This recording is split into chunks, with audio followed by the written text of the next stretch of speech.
Hi, and welcome to the Boy, Girl, Mom, and Dad podcast. Sorry, I'm Lauren. we're just gonna do that right again. I was leaning away, so it looks weird. And Hmm. go. It's my fault.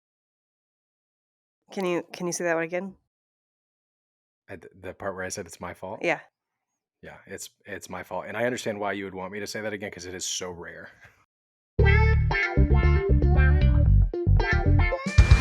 Boy, girl, mom and dad here for the good times and the bad. Gender norms and stereotypes to making sure that the butts are wet. Boy, girl, mom and dad want grown-up time, you're going mad. It's a trip, but we'll guide you through with tips and tricks for boys and girls too. Welcome to the Boy, Girl, Mom, and Dad podcast. I am Lauren, and this is my husband, Nick. And this is episode 34. Gentle parenting isn't what you think it is. Today is special because we have a special guest. Aw, We have a licensed professional counselor with us, Emma Porter. She has other accolades or certifications, but I was going to let her talk about that. Do you want to introduce yourself, Emma? Sure. I am Lauren's younger sister. I am an LPC, licensed professional counselor, and I'm also a postpartum certified doula through Donut International.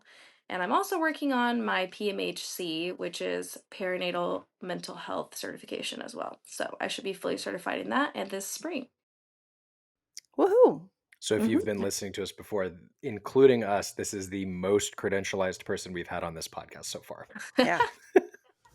So excited, especially for such like a kind of a hot topic. Yep. Hot Topic is such a great store on the mall. You guys ever go there? Remember the wristbands? I had black and red No, wristbands. we weren't allowed. I shouldn't have been allowed. Honestly, better than Spencer's though, if we're thinking about Oh, like, 100%, 100%. ugh. Maybe. Okay. Maybe. Before we get into today's episode, I just wanted to tap back a little bit and mention something from our episode last week, 33, on mom guilt. And I failed to say, just because I think we were wrought with emotion, but I failed to say that it also matters who you surround yourself with, and that's really important in feeling good about yourself, because if you have people who are negative and, telling you negative things all the time or can't build you up when you need it most, then you're lacking that and it can be a lot harder. Yeah, no notes. I agree with that. Yeah. And if you're like, but wait, I need these mom friends in real life, we actually have episode 10 you can go back and listen to, and it's called Do Mom Friends Exist IRL in Real Life? So And if you're interested in way lower quality video and audio, that's a great one to look at too. Please go back and check us out. hey, low quality production but high Yeah. quality content. I think the content's so great. Mm, Maybe we should re-record as like, Taylor's version. yeah, Like BGMAD's version. BGMAD's version. Anyway, Pause. before we get into our episode each week, we have a tiff, and this week is no different. This is more like a friendly tiff, and there's not necessarily a right answer, but there might be. And so my question is, how do you make your eggs?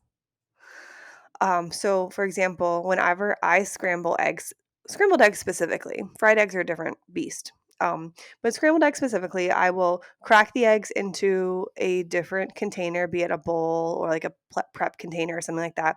And I'll add in salt and pepper and I'll whisk it there before I put it into the pan that I have heated to a high level of heat. And so they cook really quickly and nothing sticks to the pan if you're using what kind of pans do we have?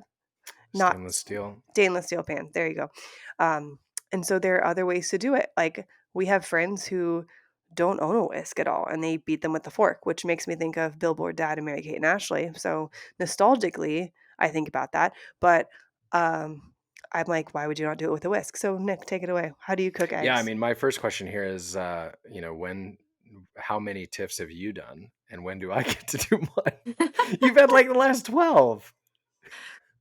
I'm just over here. I'm just the punching bag over here right now. No, I didn't say there was a wrong way. Right. I'm wondering how long your TIFF list is because I have like one that I'm ready to talk about. Anyway, yeah, I know you're gonna bring up the bear. So the way that I currently scramble my eggs, I put them all in the pan and then I mix them up in the pan as I'm cooking them. With what? With what in the pan? What do you mix them with? Your hands? Like, what do you do? Oh no, usually either a spatula or a wooden spoon. And I do hate that we use wooden spoons and wooden things to mix stuff with when we cook. We're phasing those out, which I'm very excited about. Thanks to Lauren's parents who just got me a metal spoon, metal A ladle. ladle? Yeah. Yeah. Shout out. So we'll be phasing that out. But yeah, shout out. But I don't use a whisk in the pan. I think that feels weird. But I did just make the twins' fancy scrambled eggs with the Gordon Ramsay method. No whisk, but I did the on and off the pan in the saucepan instead of the frying pan. Yeah, I don't know. I'm probably not doing it right. How do you make eggs, Emma, when you choose to make eggs? Well, we know that I'm weird about eggs. And we also know that the person that makes eggs in our house is We Mason. do not know that. You and Lauren know that. We do not know that. Well, I think you missed my Billboard dad when they shook it in the baggie. That was my shout out to Oh, that. yeah, the baggie. But yes, the baggie. But so I don't know the rules of eggs, but Mason does. And in our house, we use the least amount of things as possible to not make things dirty, not by my rule. Because I make everything dirty when I cook. So we So does Nick. Mason actually Mm. truly Let her has speak. Let her probably speak. Mason has probably made the best eggs I've probably ever had made at home. And he's used to do it with milk. He does not anymore because he learned something that said not to do that. So he puts it into the pan and mixes it in the pan. I have no idea what he uses, but I'm sure he uses something that does not scratch the pan. And he puts it on low and he cooks it for a while so they're really fluffy. Mm. And that's how we have eggs. And I Mm. usually give that job to him because I would not Yeah. make them that good. Yeah. I also feel weird. No, they're well, if you cook eggs like a little bit too long, they smell like wet dog. Then I'm like, I'm over this. I don't I want them just anymore. a few No. bites too many and it's too eggy. So The hardest way I've ever made eggs, well, time consuming, I would say, is how they do on the bear, which isn't unique to the bear per se, but like chef wise, is when they scramble and then push it through the width or the sieve To clarify, this was not for scrambled eggs. This was for an omelet. omelet. Ah. But I recall she put them into the bowl and then whisked them and then pushed them through like a sieve, a strainer, so that all the pieces are the equal size and you don't get like you just get a more a more uniform yellow and white mixture, and it's really smooth, which is why her amazing omelet turned out fantastic. And she put that Boursin herb cheese and some And potato chips. chips. Yeah. Yeah. Have you gotten to that episode yet, Emma? we are only halfway through season 2, episode 1. So Mm. we're slightly behind. No, you're fine. Yeah. You're fine. Okay. Well, let us know how you make eggs so that we can learn. We're just gonna put a pin in you saying that I dirty more things in the kitchen than you do. That's hilarious to me. Is that a tip Hilarious. for the future? Yeah, if I ever get back to me owning the tiff in the episodes, yes. You've never owned the tiff. Oh, we were trading off for weeks, and then all of a sudden, you must have had a big backlog to get through. So now we're getting through your long I list will of tips with say me. I like to use the least amount of things possible for the best cleanup. Like, I won't use the KitchenAid mixer sometimes because I would rather just put it all in one bowl. Or, yeah, I don't know. I'm very similar to that, but I also feel like I Yeah. clean as I go, so I feel like I'm cleaner because at the end it's just like a disaster, and you're like, I'll get to it, and I'm like, but when? A pin in it. We'll put a pin in it. Yeah, that's another pin because Now- very rare that I'm not cleaning up after myself anymore. Now you clean up after yourself. Right. That But not was what never 10 seconds ago you just said. No. Nick cleans up after himself, period. It just may not be as quickly as I'd like him to. Right. It's not immediate and before the food's done cooking. Anyway, pin in it. We can talk about it later. Emma's having a lot of fun right now. She's like, I'm Yeah. here as a counselor. Let's talk about eggs. We can jump into a Yeah, counseling couple session. Yeah. Oh, yes. Emma does offer that too, don't you? Yes. Yeah. She does. But you have to be in the state of Texas, right? Yes. Yeah, so if you're a listener in Texas and would like a form of counseling, couples, personal, whatever, Emma can do it. Yep. We'll tell you where you can find her and all that at the end. So keep Mhm. listening. Heh. Exactly. Address, coordinates, and everything. Yeah. Yeah. Okay. So why this topic of gentle parenting? I thought it would be a good thing to cover because there's a lot of misconstrued information, I think, about gentle parenting and what that is, just because even I had a question mark of what that actually meant. And so we're going to talk about it all today, the origin, things like that. So when people say gentle parenting, I often think of the Princess Bride. And when Vizzini says inconceivable, Inigo, Inigo Montoya says, make sure I say it. This is your audition. Yeah. Inigo Montoya says, I do not think that means what you think it means, because he's using it incorrectly. And that's often when I think about gentle parenting. So basically, we'll dive into all this, but the headline is that I think a lot of people use permissive parenting and think that it's gentle parenting, but being firm is not being mean, and you can be firm and be a gentle parenter. Said another way, being firm is not the same thing as being angry. You can be authoritative, which is a type, or gentle parenting is a type of authoritative parenting, and be gentle. So, to know what we're talking about, let's talk about the 4 types of parenting. And Emma, do you want to say them or you want me to say them? You do it. You got Me. it. Okay. The 4 types of parenting are, so far this year, in the year of 2024, are authoritarian, authoritative, permissive, and neglectful. So authoritarian is parent driven. An example for that is do what I say, don't ask questions.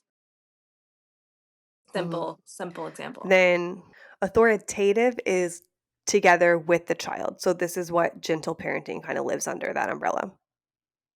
An example of that is when you're getting on their level and you're letting them know that you see that they're sad, but maybe you have a boundary that they need to follow. So it's really Mm. just trying to connect. The main goal for that is connecting.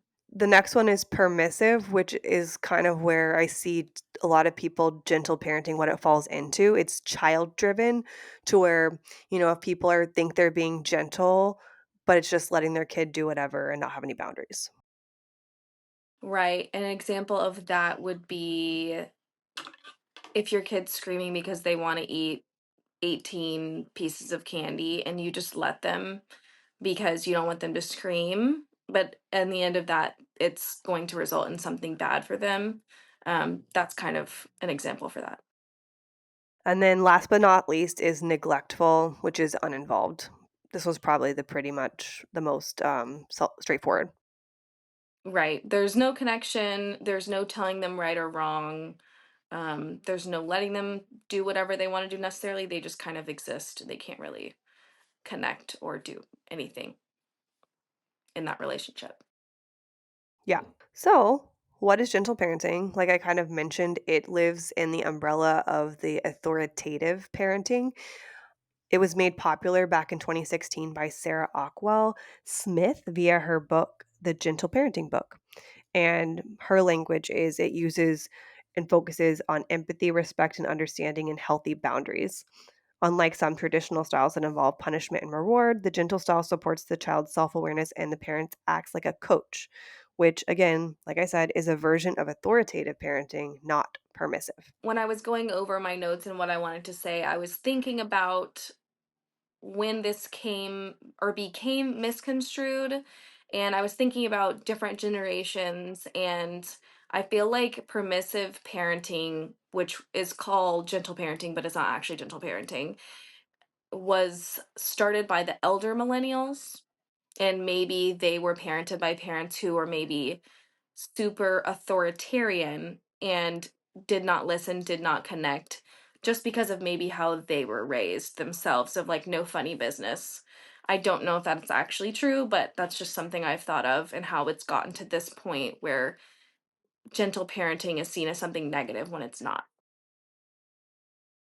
Yeah, it's kind of like whenever the pendulum swings, Hmm. they were so far over here, they wanted to bring it over here, and you kind of have to like meet in the middle.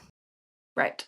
So I don't know if this is true, and I don't know if you have studied this in your studies, but Mhm. I was on TikTok, which is actually the first place I saw someone say, like, gentle parenting isn't being done correctly, or people think they're doing gentle parenting and it's really not, Mhm. and that's kind of was like, "Oh, wait, what is it actually?" But anyway, Dr. Lucille Isadora Torres, I saw, her account, and I will link this specific TikTok where she goes into versions of gentle parenting, which, again, is further down the umbrella, and she says of authoritative parenting, there's gentle, matter of fact, which is like, "Okay, whatever." And she goes through the examples in each, video, and then blunt, which is just like, not sugar coated, so could be seen as a little bit mean. But had you ever heard of those 3 styles, or maybe was that her interpretation? Emma. I haven't, but I can see all of those existing and still kind of being in the same category. It's just your approach on it, I guess. So you were saying the one out of those 3, which one are you saying that you think it fits in best with? Well, so gentle. That's how this yeah, Dr. Torres mentioned those 3 styles under authoritative, but I think the Yes. connect and versus correct only fits under gentle. So I think out of those 3, something that I've learned is called trust-based relational intervention, and I think that one fits under the gentle parenting category under authoritative. And the big idea for TBRI is you are empowering the child, you are connecting with the child, and you are correcting the child. You're not skipping the correcting, but you're certainly focusing on connecting. And the biggest part of that is you're going to connect with them before you correct them. So that fits into that gentle category, I believe. I like it. Connect with them before you correct them. I like that.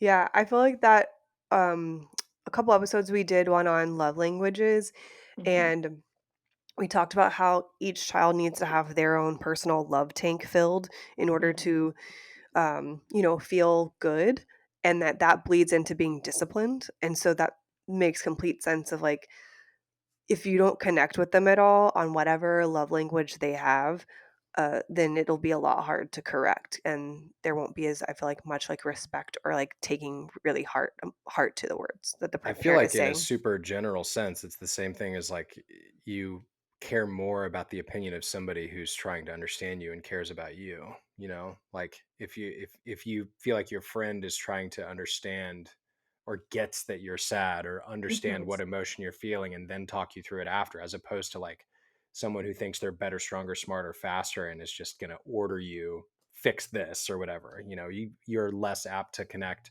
I'm curious if that's like part of your training as well, Emma, is like, do you have you read or do you find that that is true, that the actual connection is just consistently beneficial in the way of attempting to correct or guide a child or a friend or anyone else? Let me know if this answers your question, but I think when you are connecting, you are creating a secure attachment to that person.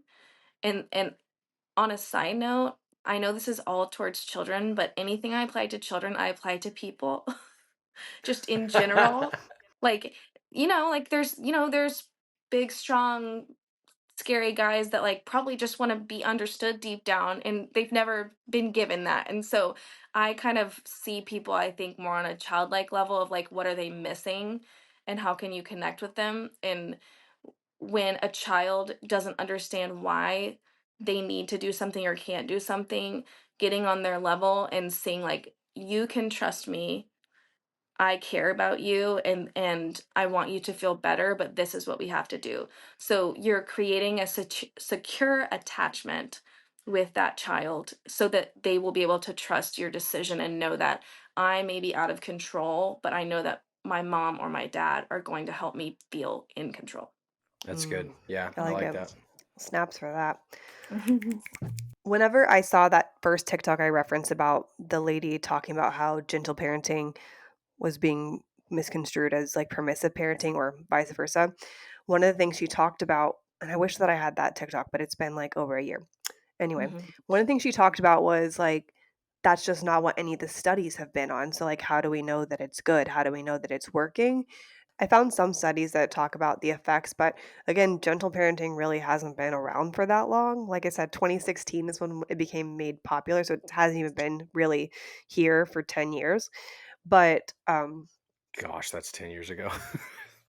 Yeah, almost, not quite, Awesome. not quite. I mean, that's the year we got married, so not quite. Um, her question was like, "I wanna know what are doctors saying and things like that," because, we don't have studies on gentle parenting and what is going on, and so I found some studies, and the main thing that they say are that it reduces anxiety and improves parent and child bond and has positive social skills. The only negative that these, doctors and psychologists have found, the main issue is, like, how is the parent and what is their relationship to themselves, because gentle parenting requires that you basically have done some work on yourself, and whether that be therapy or books or whatever you do to be aware and what triggers you, because if you're not well or working on yourself, then it will bleed into the parenting, and it really won't be as good because you'll be frustrated a lot of time. Do you have a more eloquent way to say that, Emma?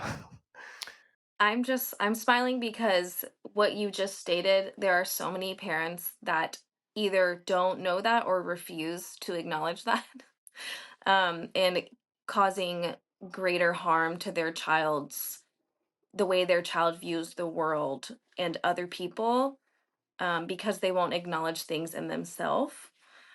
And if a parent has not acknowledged like what their triggers are, or um, how they view themselves and how that's going to affect how their child views themselves, then it's not going to ruin your child, but it can affect how they view things. And one of the things I'm trained in, we talk about you only have to get it right 30% of the time to have a successful quote unquote relationship and connection with your child and help them understand their connection with everything else around them. So that always makes people feel better when I teach that, because that's less than half the time. Yeah, That's so cool. Sorry, Yeah. sorry. Is that like a hard? Is that how do I say this?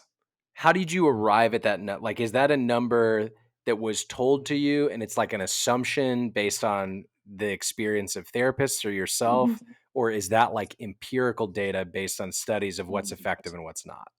It Not to say is. that either one's wrong. I'm just curious where that's coming Yeah. from. Um, I am reserved when I speak in percentages because I always want to fact check myself or make sure that it's Hmm. true.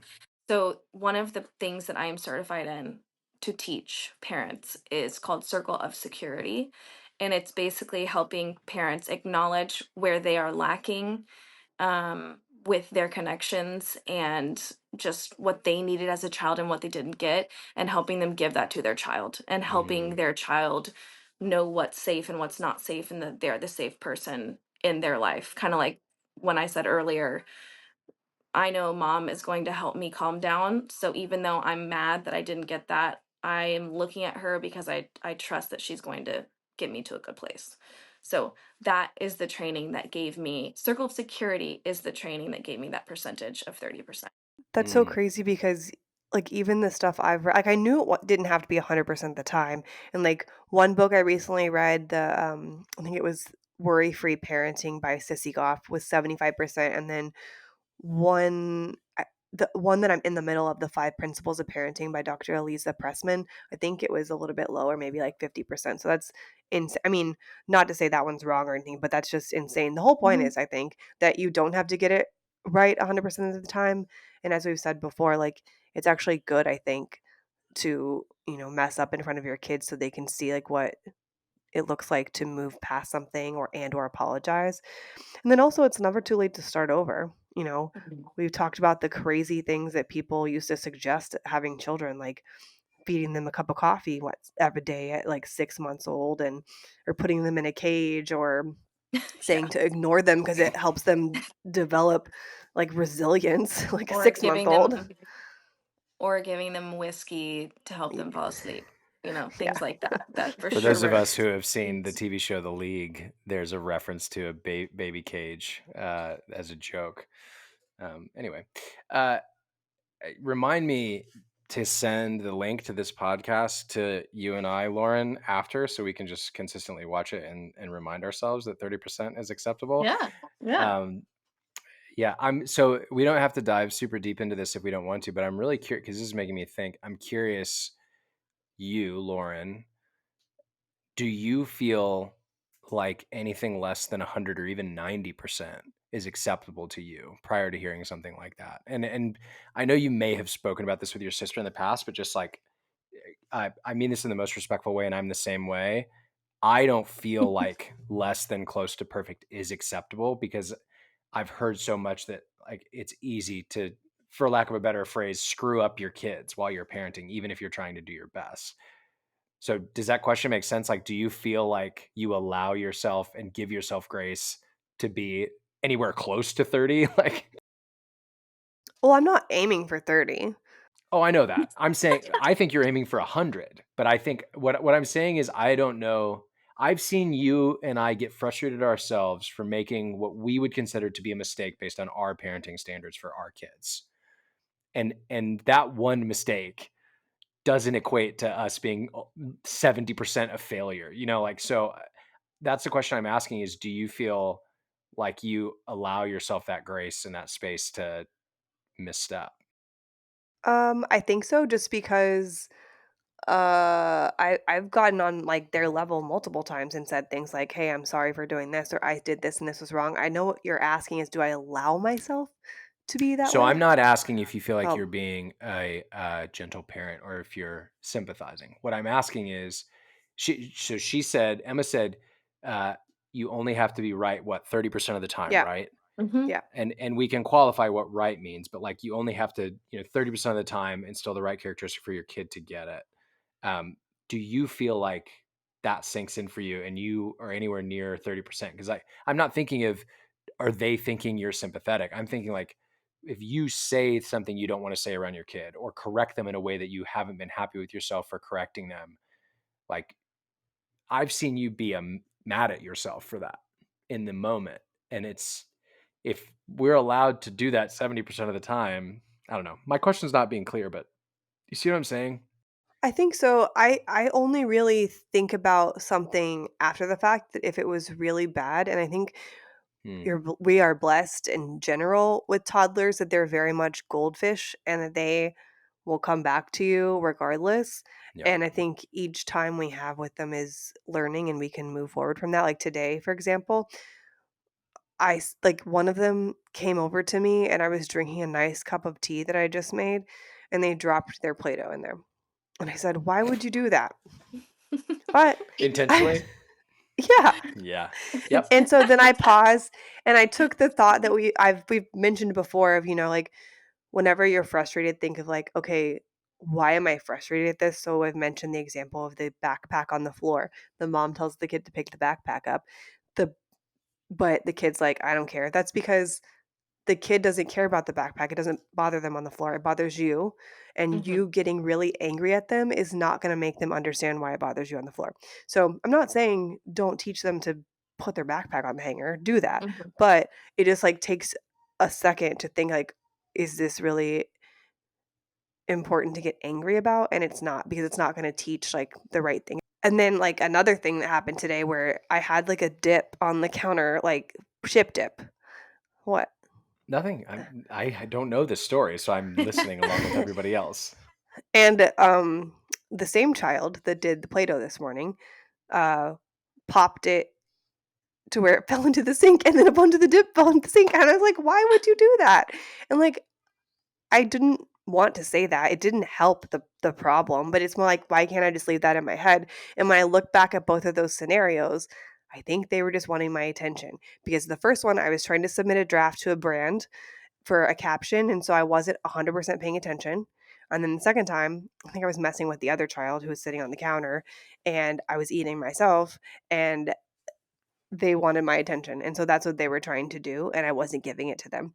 And so I don't like that I said that, but at the end of the day, like, I get on their level, I spend time with them, so I'm not gonna beat myself up about saying that.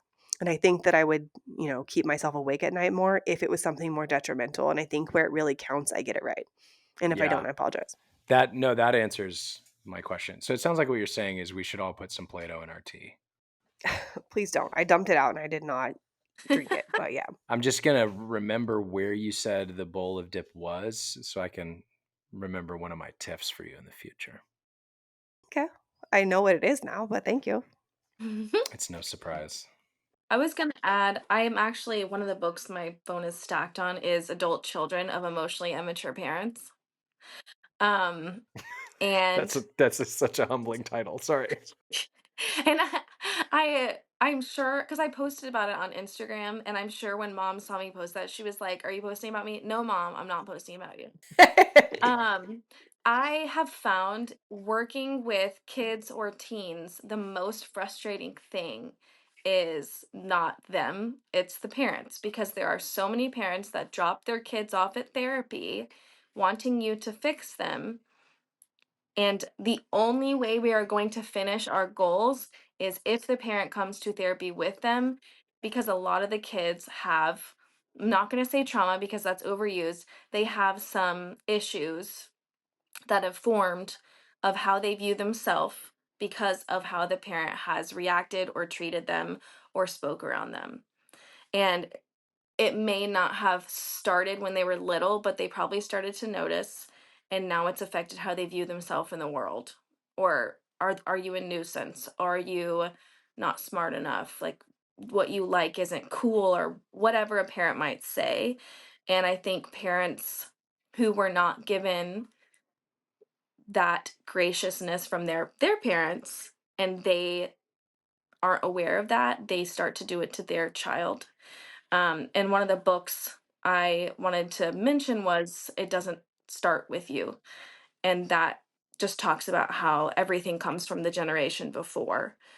Um, and again, I think I mentioned earlier, parents may not realize it or they may not want to acknowledge it. And that's where you kind of get into difficult territory is you can only heal a child so much without their parent being on board with acknowledging it. And it's hard for some parents because their parents never apologized. So it's hard for them to say, well, I don't want to apologize to my kid because my parents didn't apologize to me. And that's where you have to grow for yourself and for your kid. So, Yeah. In this conversation, it's making me think about the book Worry Free Parent by Sissy Goff. And something she says in that book is that the parent should be the calmest one in the room. And I'm not always, which thank goodness, that makes me feel wonderful. That I, only have to get it right 30% of the time. But the parent should be the calmest one in the room and set the tone.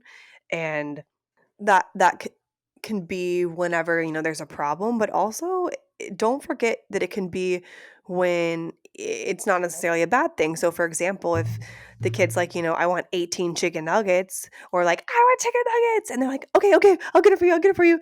That anxious response right there is not calm, and it communicates to the child like, oh, this is something I should be like this about, and this is how I get things. And you know it's hard sometimes when you have, a toddler screaming at you that they want food, and like, you're trying to help them and you're doing everything in your power to do it.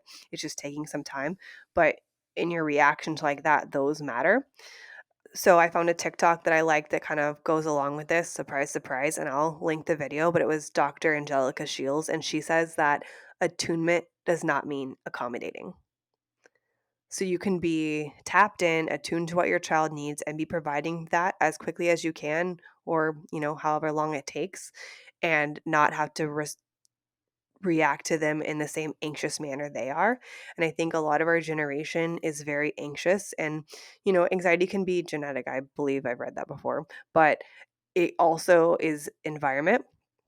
And so just by not reacting to your kids that way, you're helping them be less anxious in life. And, that there are things I think to be anxious over, but, toddler phases, it happens a lot, and how they scream and yell. And so just speaking that into my own life, I feel like that's just a really easy way to tap in and change.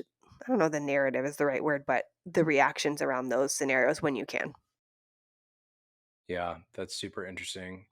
Um, Emma, I'm curious. I'm curious if you've gotten this question before from parents. So I've got two things in my head. The first thing that we said is that, the bar of instilling some concept into our kids is 30-ish%, right? Which is encouraging, Mhm. gives a lot of room for error. I'm also hearing from you that a lot of the qualities that our kids can pick up that we don't want, or maybe the ways in which they view themselves that we don't want, they pick up from us. So, how do you reconcile as a parent those two things with each other? Because they kind of sound like, hey, it's okay, give yourself a break. Most of your negative stuff isn't going to make it to your kid. And also, Mhm. your kid is a result of your negative stuff. You know what I mean? It kind of sounds Right. like we're coming at that from two different angles. Right. I will say another thing we talk about is that it's never too late. So if you go years and years and years and years without acknowledging things you're doing, it can still be undone. It's just going to take longer. But if your child's 15 and you have, you bust in their room and say, "Why haven't you picked up your backpack?" or, things like that, and that's happening often, you're now there's an anxiety that's created of I have to be a certain way to be loved, to be seen, to be appreciated, to be good.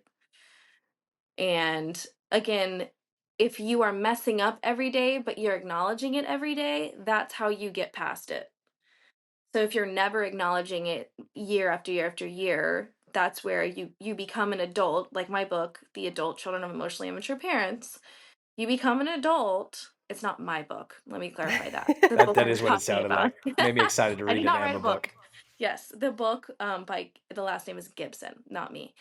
Um if it's years and years and years and you never acknowledge it, that's where you get into a pickle and the child views themselves in you in a way that you probably don't want. Versus if you react poorly today and you acknowledge it today or tomorrow, you're fixing it as you go. So that's where like you can mess up, ever so often, but you're also trying to work on fixing it. And if you're just never fixing it, then that's where you get into that territory. Does that make So what I'm sense? hearing is like, You should clean a um, kitchen as you go, is what she said. Is what I heard. That's not what I said. oh man, I forgot. That was funny. I'm not upset. I'm sorry. No, it's fine. Uh, oh, okay, I got it. Okay, so that's really helpful, Emma. So what I'm hearing, like I guess in my non-therapist layman terms, and what I'm trying to take away for myself is, give yourself a break. It's not that big of a deal. If you don't, like what you've done or characteristics you have or whatever, but also never stop that exploration of how you can improve and how you can, um, apologize or ask for forgiveness when you recognize that you're doing something or have said something that you're not proud of, um, with respect to your kids. So, like, it's okay. You're not going to ruin them or break them, uh, but also don't stop trying to improve. Right. Right. That curiosity piece. I probably say the word curiosity too much. That was the theme of my 2023 was curiosity. Not that I'm not curious every year of my life, but just trying to trying to understand why someone else is the way they are and then trying to understand why you are feeling triggered or feeling a certain way and going from there. But Yeah, yes. that's super helpful. I'm doing another training right now called ARC, but literally for the life of me, I cannot remember what it's called, so I'm not going to bring it up because I'm not going to be able to quote it and say the big thing of ARC is attunement to your child. But Mm. yeah. So I how think do that you be attuned to your child? I think I know. I'm so. just asking the professional here. I'd like to clarify that I got my license in 2018, so I've only done it for a certain amount of time. um, but There's attunement a lot of to hours that you have to get just to right. say. So yes, Yes. officially then, but you've been Yes. working a while. Keep Right. going. Yeah, we're not So discounting ourselves on this podcast, okay? We're positive here. I think attunement for everybody looks different. Kind of like you mentioned earlier, is attunement looks different for each child based off of what makes them feel good or feel connected to. Really, attunement is a fancy way to say getting on a child's level. I'm sure you've heard before people say like squat down if you're talking to your kid, if they're doing something you're not supposed to be doing and you're up on your level and you're across the room, they're probably not going to listen to you. But if you walk over to them and crouch down and you're looking at them and giving them that one-on-one attention, that's attuning to like you said, are they needing attention? What do they need? So really just zoning in on what's going on and being open and curious to figuring out why they're doing it. Cool. I think that with all the distractions that we get these days, like just depending on how long you are with your child during the day, like we're with them most of the day, like a breakfast, lunch, and dinner.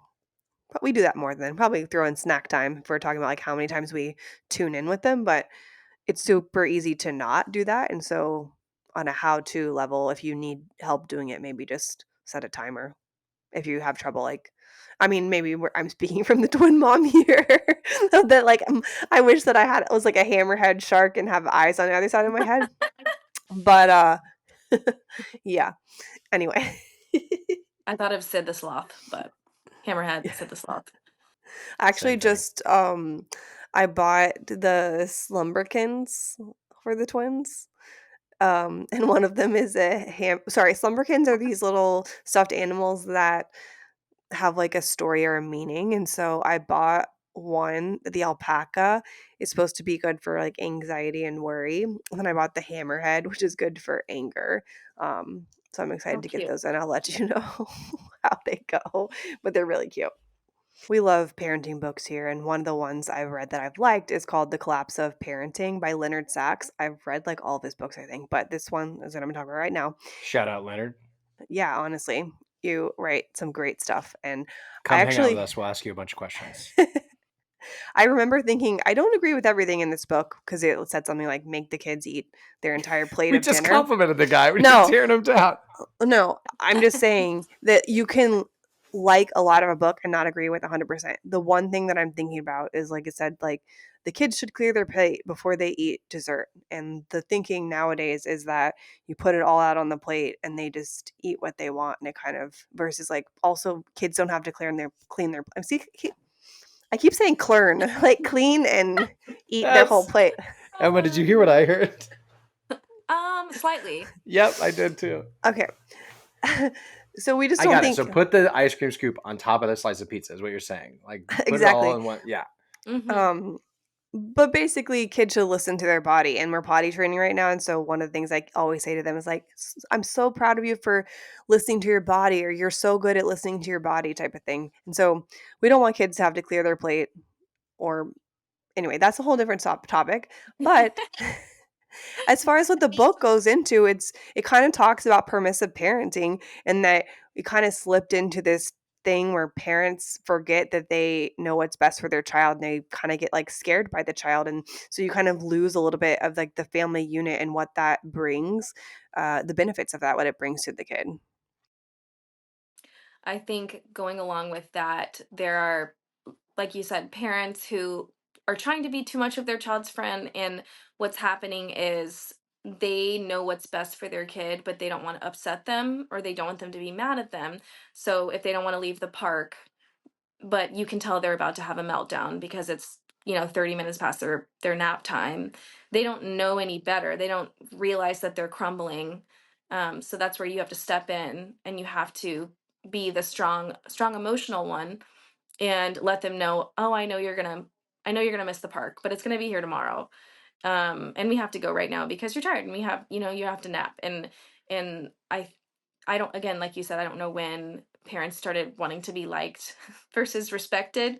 And again, there's a whole nother pendulum swing on the other side. So I think that is probably one of the things that started to make gentle parenting have that bad name.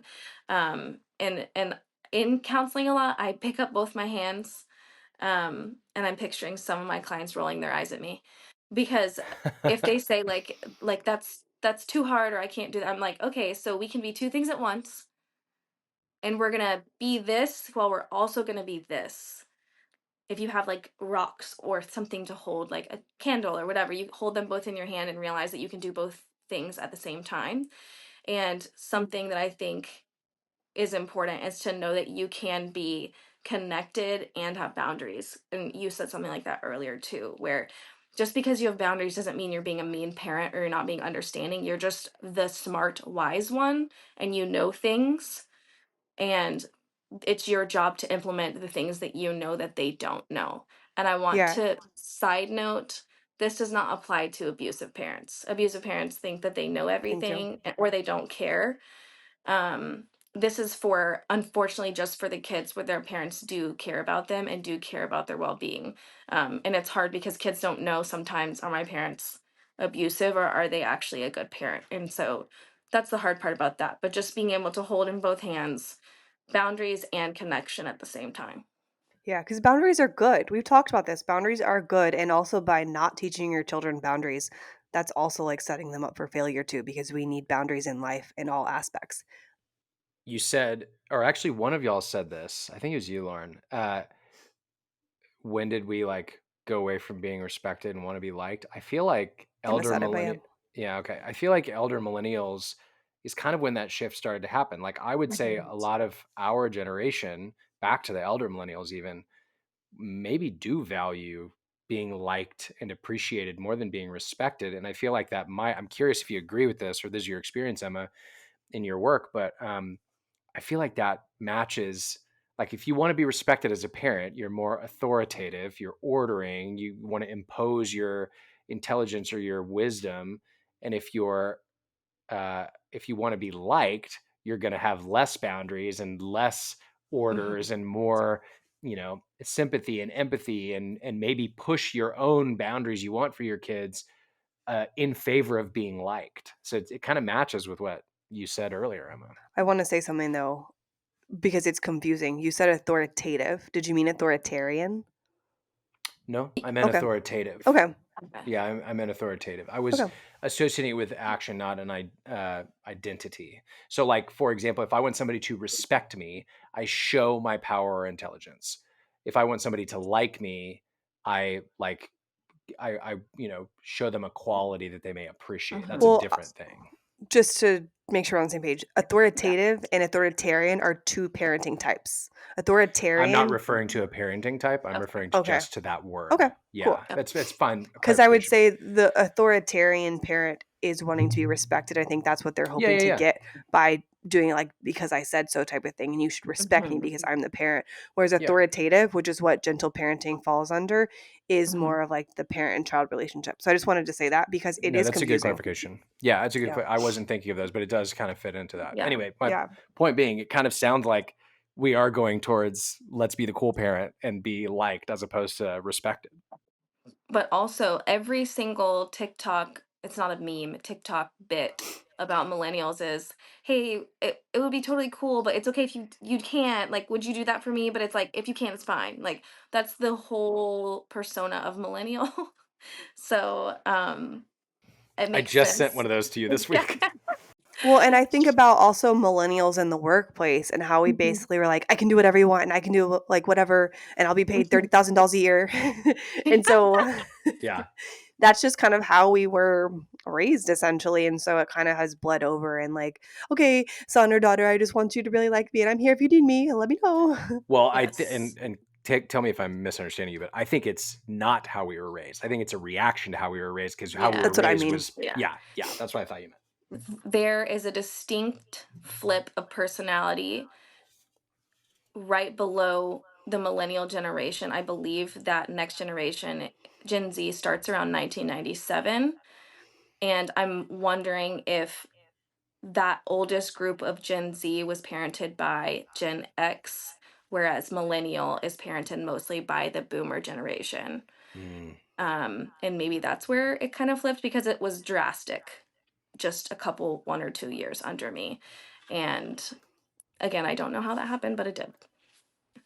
Also, I just need to say, when I was reading up on all this and preparing for this podcast, I decided that gentle parenting should have never been what it was called. It should have always been called intentional parenting. And I think way more people would have bought in and tried to understand what it was like. I like it. Yeah, I like that a lot. Snaps. Okay. This is at Is this giving an you hour. sorority PTSD? Want to do this? Sorority. How do you know what we did in sororities? I don't know if I ever snapped. We did Tri Delta.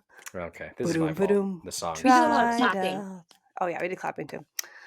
Lunya saved my life. I'm putting that in. Hold on.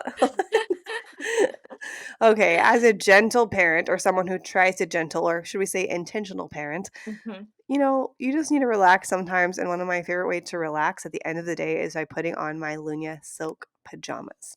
And guess what? You can too. We have a discount code. It is BGMAD.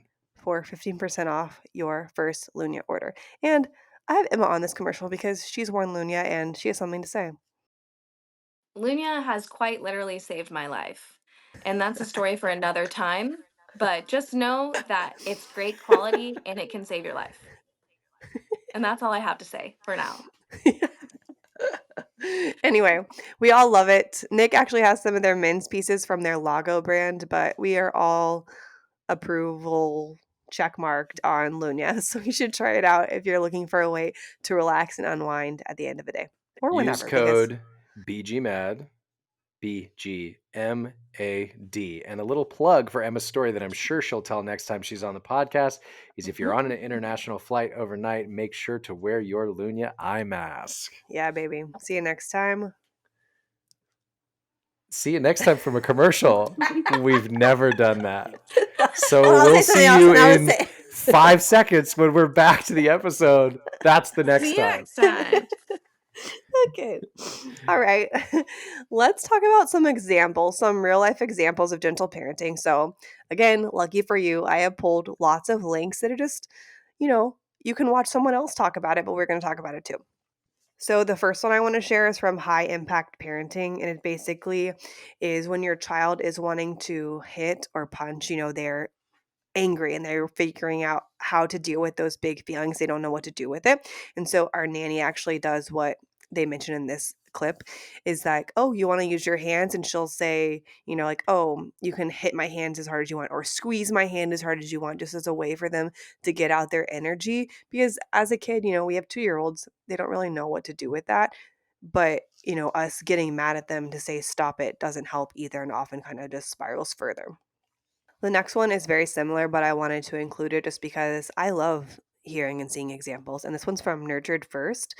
And they said that firm and loving boundaries are great for kids, which we know and agree with that. And that to say, like, oh, you're using your hands to hit here, you can use your hands for this instead. So, like, tell them something else that they can do with it that may not be on your body or as the parent, which you might prefer, depending on how hard your child hits or squeezes.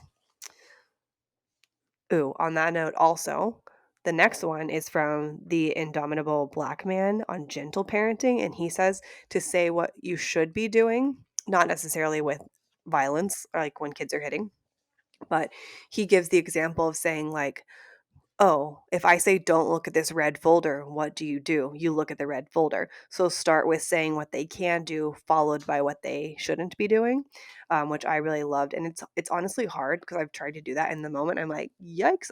Not yikes, but whoops! I should have said that I don't think I've differently. ever heard you say yikes. Yikes. Yowza, Batman. Sorry, keep going. What did they say in Scooby Doo, Emma? Zoinks. Jeepers. Zoinks. Zoinks.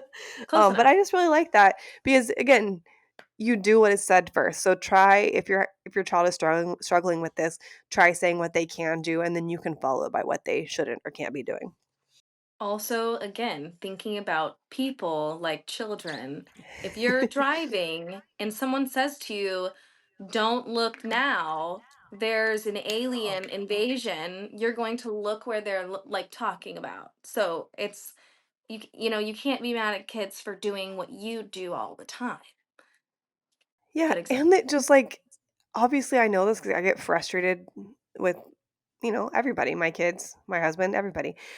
Just Me. saying, it's a normal, I'm Emma, messing with you. I get it's a it. normal feeling, Yeah. but, when you think about kids, like, they don't know any better. They're not manipulating you. They're not, being mean to you. They just don't really understand, and they're literally learning boundaries, and your reaction is shaping that, whether you like it or not. I'm just seeing, like, if Emma runs for president, her slogan can be like, children are people too. Or Yeah. We're all children. we're all children. People are children too. Uh, this next one is from Confessions and Confetti, and it's hilarious if you haven't seen it. It's a lady who's talking about an interaction she had with her daughter, and she was saying her name and gradually got louder and louder to the point where she was yelling, but the daughter was outside, so she was trying to say it kind of how she could hear it. The daughter pops her head in and says something along the lines of, "We do not yell in this household. I'm gonna need you to try again." Oh my gosh. And she was like, did I win at parenting? Or like, she spoke to me like that, which isn't great respectful wise, but Is Mhm. that not something you guys did to your parents? Me and my sisters did that all the time. If we caught, like, if we would use a line that our parents would use for us if we noticed that they were stepping over that boundary. We don't I yell in the don't know. house. We don't put glasses on the table without coasters. I Nothing. You don't guys didn't think try and that parent your worked. parents. I don't think that worked with Noel. I knew the I answer don't. was no, but I'm asking because we did that a lot. No, No. I think that the first time anyone ever said anything, well, Emma and I, well, I'll speak for myself, have back talked enough. But what I was gonna say is that the first time I like jokingly ever did that, because I think part of what you would do was in jest, no? Part of it, yeah, but it was also like I'm annoyed you're correcting me, and I'm just going to Oh, correct you yeah, no, too. never would I do that. But sometimes I'd be like, my mom would be like, put this on the stove. I'm like, you put that in the stove. But it was like as an We're kidding. older, yeah, and Yeah, I'm that's not the 100%. same thing. No, we Yeah. didn't do that to our parents. Interesting. I don't think I knew that was an option. Yeah. I I don't think don't it think should have it been an was. option. I don't know how it started. Yeah. Ooh, okay. Get ready to press pause, rewind, write this down. I really liked this. It's a clip from Dr. Eliza Pressman, who the book I'm in the middle right now, she just released it. It's the 5 principles of parenting. And the clip that I'm going to share is her being interviewed on a talk show or something like that. And she says, you want your kids like to tell you the feeling. And sometimes that just means like sitting there and listening. You don't have to fix it. But what she said was they need to know how to dress for the weather. We don't need to protect them from the weather, which I really liked because you can protect your kids from stuff, but ultimately you might be shielding them from learning time in their life. Learning time. I could have Learning said that Like in more time. circle time and reading time and sleeping time. Yeah, I from get a it. lifelong like lesson that they might have to learn a harder way in life is what I mean. But I just really liked that because you are preparing your child for life. So they're going to come in contact with all kinds of weather and they need to know how to dress for the heat, how to dress for the cold. So I really liked that one. I've heard this somewhere else in a not so eloquent manner. It was basically like, you know, understanding how your kid is feeling or what they're communicating to you um, allows you to acknowledge that it will happen to them, that it's understandable, and that there's ways we can handle the positive and negative things that they're communicating. So the weather thing is way more eloquent than I was saying, but I like that thought of, not, oh, wow, I'm shocked, that's insane, but more like, yeah, that's got to be tough. When this happens, this is something we can do. That may remind me of a certain BGMAD episode where someone may or may not have cried talking about teaching their child how to protect themselves, but also wanting to protect their child. No one in particular, Yeah. though. Yeah. I don't know who that could have been. Probably wasn't a man. Doesn't sound like a man It was listening. Nick. It It was was me. Nick. I'll link it. It was about I forgot what we called that episode, but Great. I'll Yeah, link let's call it. more attention. Yeah, it needs Yeah. reviews. Yeah. Mhm, Okay. Gentle parenting, boundaries, we've talked about it. Dr. mhm, Siggy, who we love on BGMAD, has said that boundaries are not questions. Don't ask boundaries. We need to state them. And we kind of try to do that in like how we talk to the twins. I'll say like, Nick, don't ask a question you don't want the answer to if you're just going to do it anyway. I mean, I do this sometimes too, so I wasn't a dig at you. I'm just Well, saying we have a conversation about this. and to be more specific, you're not saying don't ask our kids questions. You're saying if you need them to do something, instead of presenting the option, say what you need them to do, or present options that are both within bounds of the thing you need them to do. Yeah. So, okay, Olive, do you want to put your pants on? No. Okay, Cypress, do you want to put your jacket on? No. It's we're going to do this. mhm, And I mean, I know it can get tricky when you're trying to teach kids like body autonomy, and that's a different topic, I think. mhm, But again, they need to know to trust you and trust your judgment. And a lot of times I'll say that to them when like I don't want when I want them to stop doing something usually where they're going to hurt themselves. I'd be like I say, mommy doesn't want you to stand right here because it's wet and if you fall, you'll bonk your head and it will hurt and it's my job to keep you safe. I tell them that all the time. It's my mhm. job to keep you safe so that they know that that's what I'm doing and that's my heart behind it, not to be mean or take away their fun or joy or whatever. That's the millennial boss in you. You're telling them, hey, like, corporate says I have to keep you safe. Can you help me do my job? Yeah. Yes. But anyway, just keep that in mind. Like, don't ask questions you don't want the answer to. Again, if we're talking about people, I say that I've said that to Nick before. Mhm. Don't ask me a question you don't want the answer to, you know? But You that also was love to more, use that as a hostile response when you don't want to answer a question, but that's different also day. less about boundaries and more so about like, did you want the truth or not? Mhm. So it can be used in a lot of things, but just something to keep in mind for sure. And I also also when I presented options, when I say present options, what I mean is like, if we want Olive to put her jacket on, to use your scenario, instead of saying, do you want to put it on? If we still want to ask a question, we can say, would you like to put it on with your left arm first or your right arm first? So both accomplish her putting her jacket on. Or do you want to put your jacket on yourself, or would you like Papa to help you? So Yeah. both get that thing done. Yeah. Go We're ahead, Emma. using that right now with, when they're washing their hands, they love to play in the water. And Oh, so yes. Nanny Sarah told them to remember that the whales and the dolphins need the water too, which is a great thing to say. But I'll say like, Mhm. okay, one more minute, but it's not a full 60 seconds. Like, hey, one more minute till we turn off the water. And then if they still haven't, I say, do you want to do it or do you want me to do it? And usually they're like, I want to do it, and they'll turn it off If they're themselves. measuring minutes by our expression of a minute, we're ruining their perception of time because Yeah. it's usually 5 seconds. Anyway, Emma, what were you gonna say? I don't remember. Mm, I'm trying to I think we remember. steamrolled her a bit. Boundaries, questions. Um, there was a couple things. Interjecting one subject ago, when you were saying, when you talked about acknowledging the child's feeling while also saying a boundary, that also, again, I'm going to talk about adults. It applies to your spouse, your partner. If you're talking about how you feel and they're like, it's going to be okay, we just need to get past it. Like, it's frustrating to hear that because you still are feeling it, and it doesn't make you feel better. And so obviously if that happens with adults, it's going to upset a child if you're just not going to acknowledge that they're upset. And again, maybe it won't make them not be upset, but it'll at least let them know that you see that they're sad, you see them. Have we brought up the nail video on this podcast before? Yes. Yes. You know that video, right, Emma? You have to. I feel like It's that's not about the nail. prerequisite for any Yes, therapist. I've seen Yeah. that. Yes. The way you were describing communicating feelings, it made me think of that. Hmm. Like.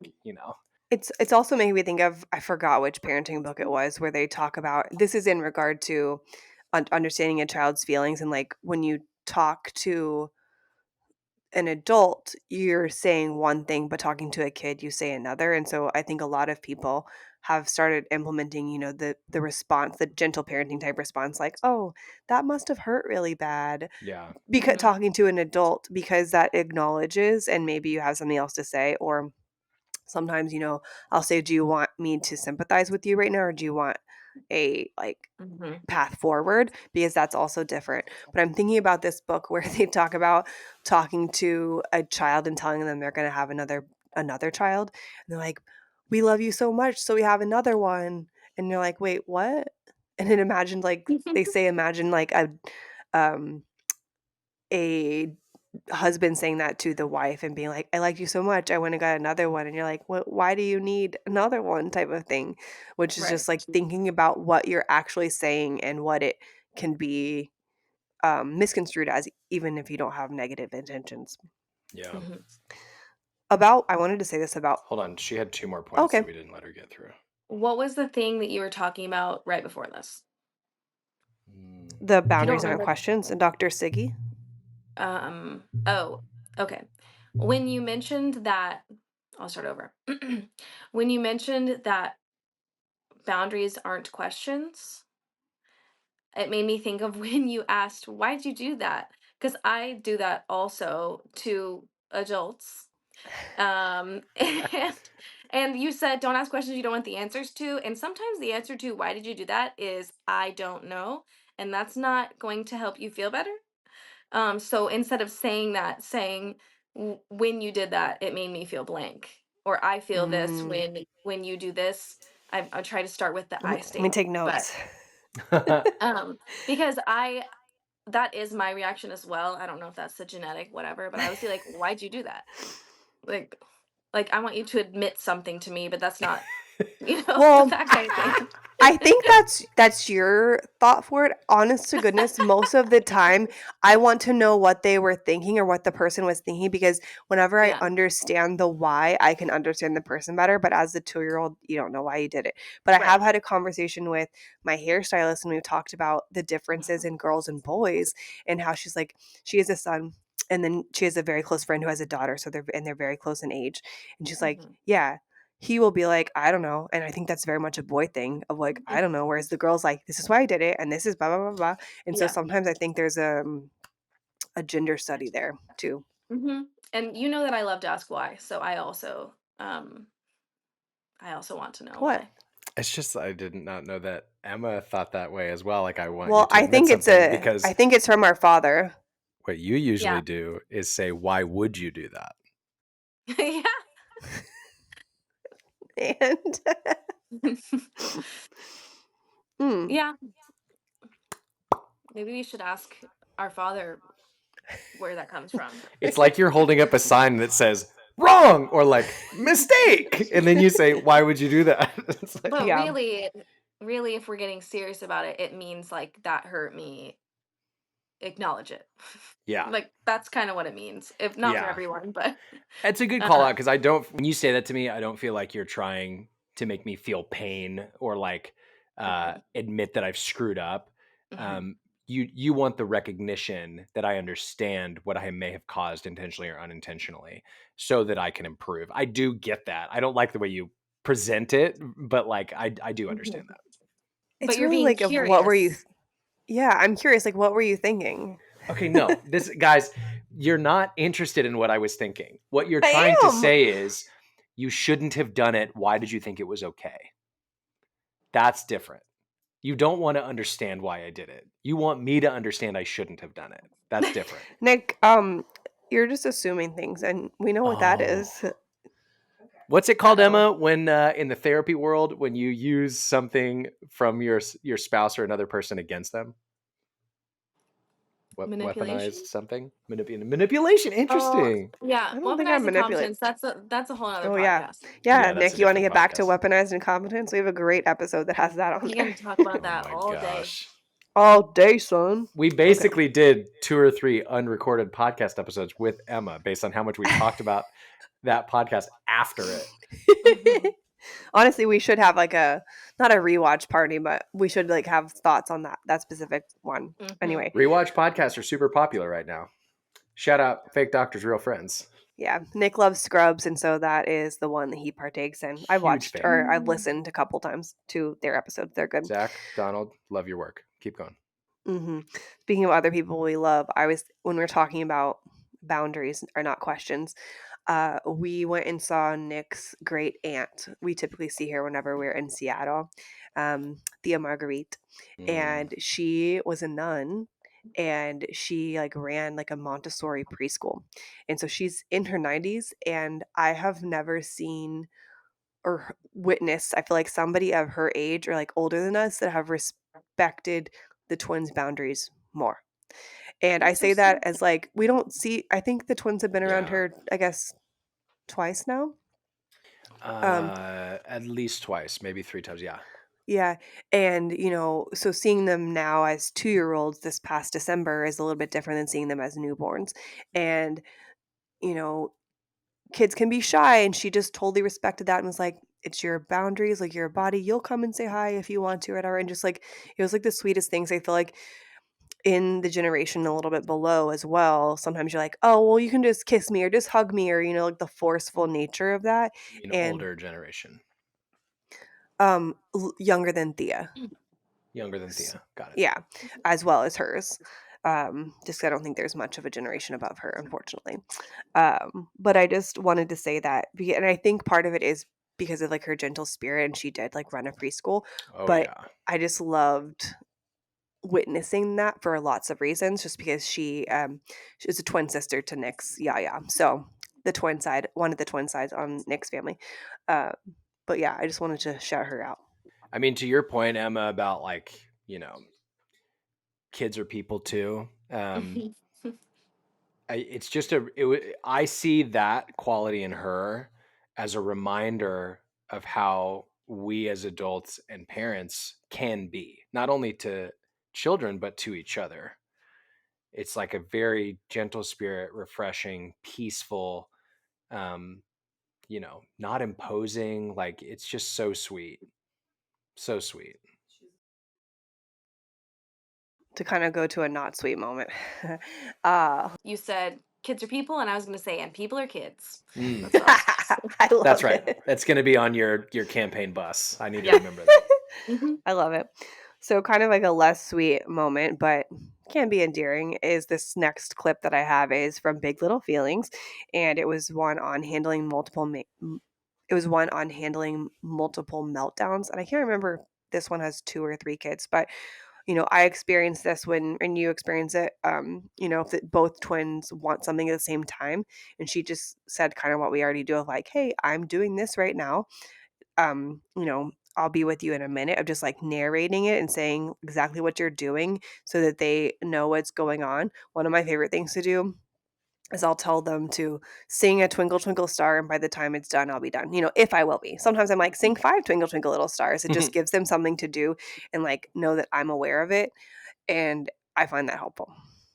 And I think when you are narrating what's going on, you are helping a child feel more secure just because it lets them know that you're paying attention, and then also just tells them what's going on. Like, kids like to know things. They're basically going along with your plan and have no idea where they're going. And so that just helps them also feel a little bit more secure in like what's going on and what's happening.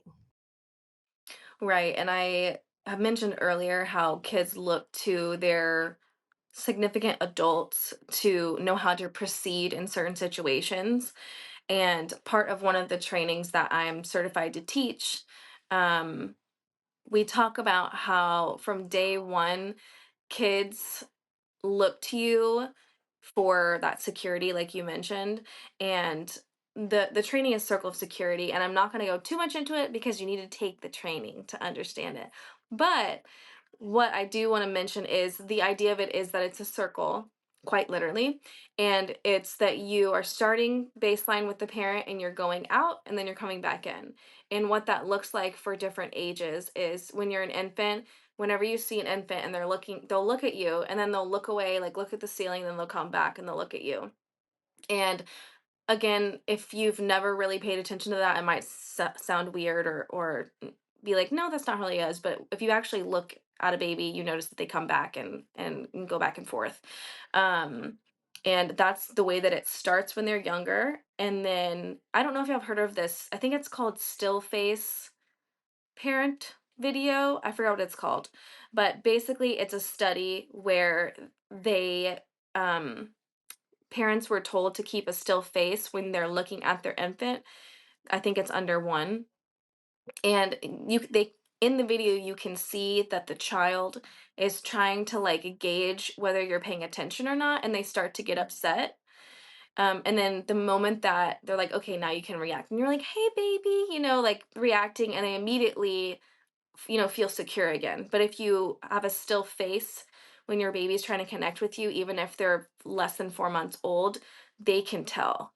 They can tell, and it creates kind of that insecurity of like, where's mom or dad?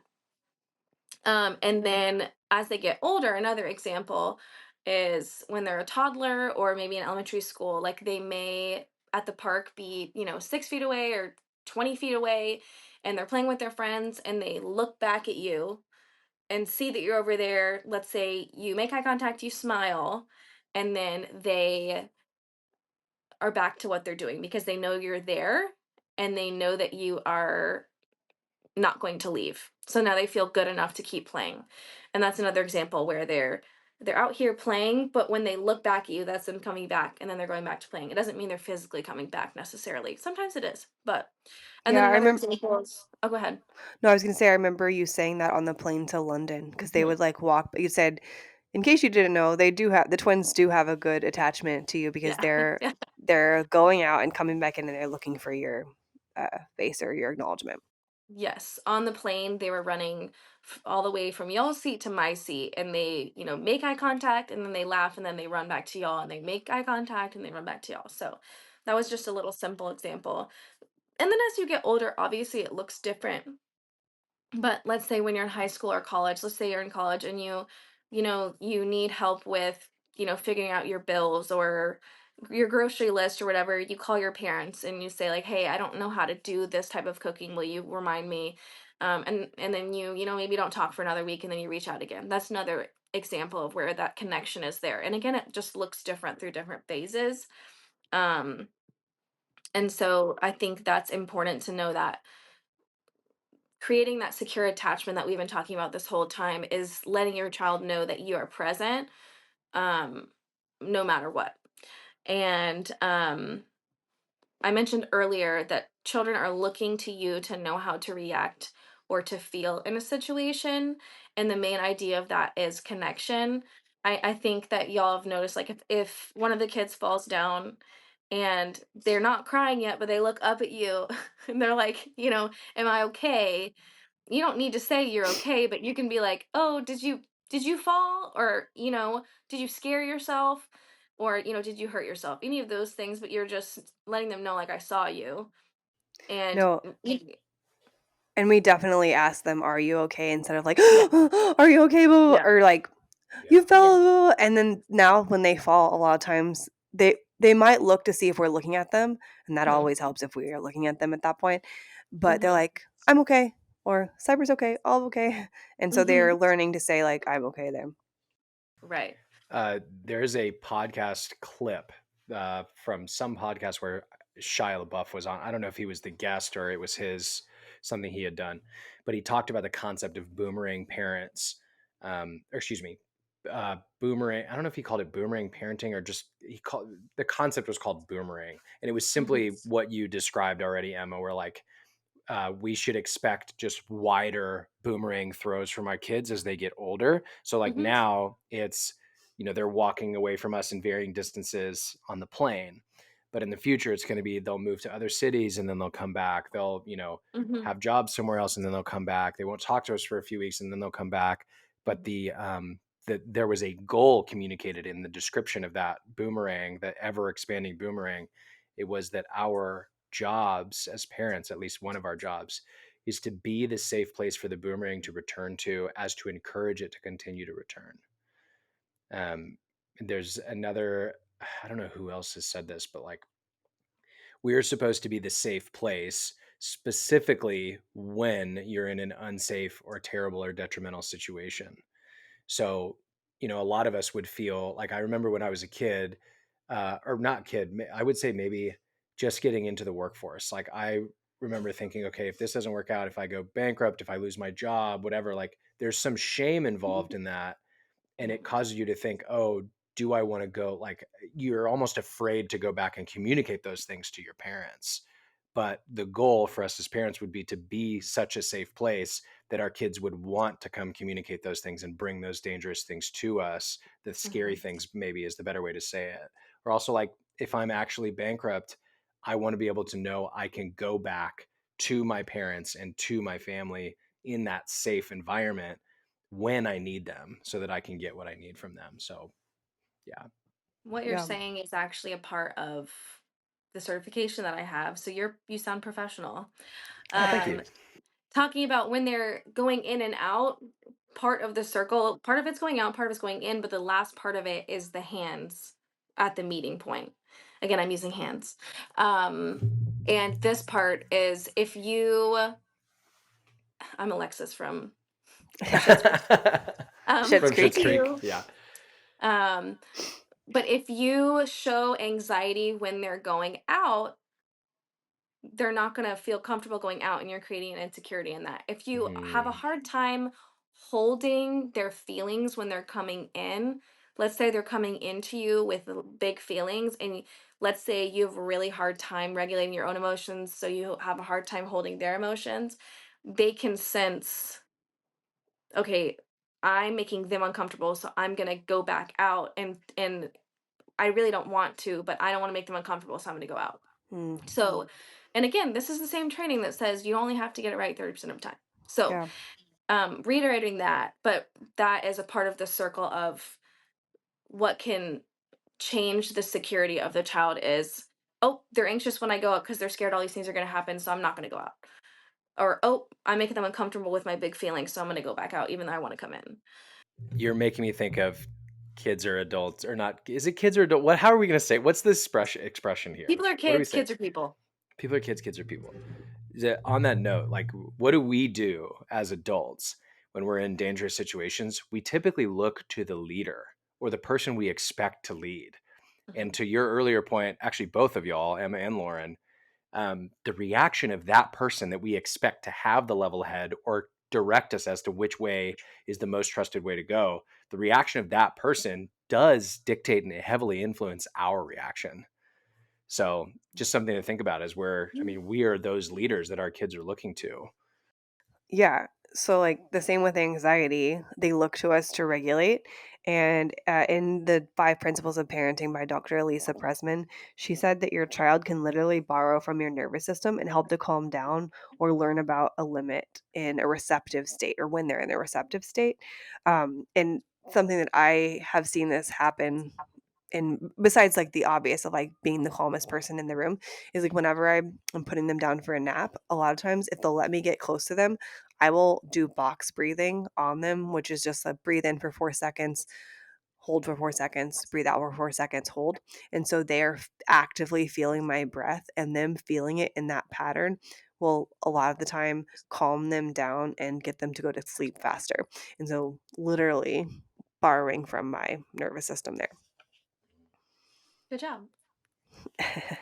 Um, I when you talk about that, it makes me think about, I don't know if you've already read the notes. I assume you both have, but the age that kids can start to regulate on their own, would you have guessed that the age is the age I wrote in the notes? No. No, So, what would you have guessed? The age is 7, but what age would you have guessed? younger. Every I, man I have asked that question to has guessed like 2, 3, or 4. yeah, honestly. And I know, like, now that I think about it, it's kind of a Yeah, ridiculous assumption, but I do, right. like, right now, they're not 3 yet. I expect Mhm. them now to be able to regulate, even though I, like, objectively know that that's not a fair thought. Just to say it in a Right. full sentence, so if you didn't catch it, they're saying that kids cannot start to regulate on their own until they're 7 years old, and they rely on you to help them regulate. Right. And that's just one study. I'm sure like the study we talked about earlier, 30%, 50%. I'm sure there are a bunch out there, but just what I've read. Um and even after 7, co-regulation is needed because they're still learning how to do like the box breathing that you're doing with them. I am sure that they will remember that even when you're not there, and that's important, but I'm sure there's times that they're going to need you to help them still do that. And I there are if they're not given co-regulation enough when they're younger, they're going to need it when they're older, even when it's not maybe developmentally appropriate or age appropriate. So really working on that when they're younger with them and helping them become the functioning adult you would like them to become emotionally for their future partner and future kids and everyone else. Yeah.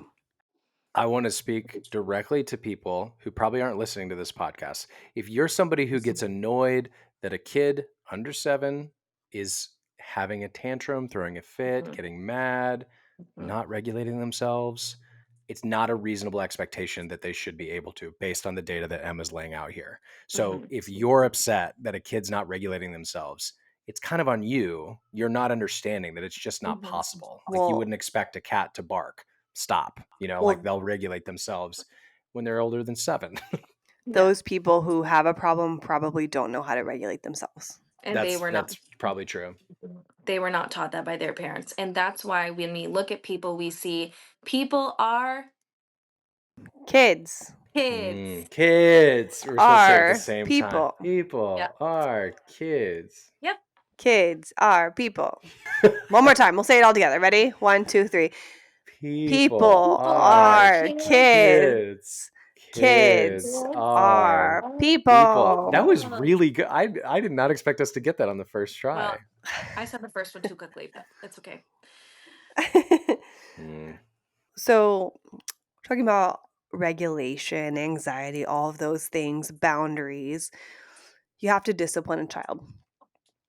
And punishments or some any way, shape, or form are often given when someone is not following directions, obeying, all that stuff. And we're not going to spend too much time on this section, but punishments can definitely fall under gentle parenting because Mhm. a gentle parent is not going to spank their kid, right? Most likely not. I don't Well, I'm know. saying someone who's following intentional parenting or whatever is not Mhm. going to go into spanking. And Probably so, not. one of the things that I have a TikTok on, actually, Emma sent to our family text because my dad did this specifically, uh, was like Keeping our on parents honest, one text message at a time. Yes. mental torture versus physical torture. And so we had to, Mhm. like, write sentences, or I remember having to go through the entire book of Proverbs in the Bible and write all the verses that talked about honoring and respecting your parents. I would say, like, standing on one foot, and I never told dad this, but for me, taking things He'll hear it away, now. which I maybe I already have, but when things were taken away from me, I'd be like, "Take it, I don't care," or like I don't. I remember being spanked like one time, and it wasn't traumatizing to me. But the really what bothered me is the mental torture wasted my time, and I value my time. So it worked for me, whereas some kids taking something away may help them. But for me, that was like a big deal because I'm like, I could be doing so many other things right now. And now I'm writing sentences, whatever that is. And there's a few other things that he did that I won't say, but they were other mental torture things that it's not that I can't say it. It's just there's Yeah. Okay. other examples. There's Um Are you guys yeah. related? Because I think Lauren doesn't like it when she feels like her time is wasted either. Yeah. Maybe. Might be one of the things she hates the most. Time is money. yeah, baby. I think something that's really hard about gentle parenting punishments or whatever is they need to be logical. So that's a big thing. Like, I'm trying to remember who, maybe it was Dr. Becky's Good Inside book, but just saying, like, or maybe it was Big Little Feelings, doesn't matter. Basically, a kid was outside and they were being called into dinner. And they're like, "Come on, Billy, we have to go inside or they're going to take your iPad away." And he was like, "That doesn't make sense." And it doesn't. Like, Mhm. making punishments logical to what's being done. To where, like, yeah, if they're abusing the iPad and doing it more than you said to, take the iPad away. But also, like, don't take away dessert. Like, make it make sense. And I think sometimes it's hard to make it make sense of what's logical in that sense, but it's what I think is needed in, like, more of the gentle parent punishment. I Eh, believe that when you make the result, the punishment equal to the action, that is when you label it a consequence versus a punishment. Because I would say gentle parenting, I would say focusing on consequences less than punishment. Because in the real mm, world, if you're speeding, you get a speeding ticket. If you hurt someone, you go to jail. If you whatever. There's lots of examples, but I think that when it's applicable to the action, it becomes a consequence, which I think is better than a punishment in general. Not Better always, but because they're learning. They're yes. learning, like, I do this and I do this. Like, no one's gonna take their iPad away in real life. yeah, it's good. I Um, wanted to add, go ahead. I just wanted to add on spanking. We mentioned that, and I'm not saying good or bad things about it. All I'm saying is my theory for myself, at least, is anything you're doing in result of your child doing something else, if you're doing it immediately, it might just be for your own gratification and not to teach them something.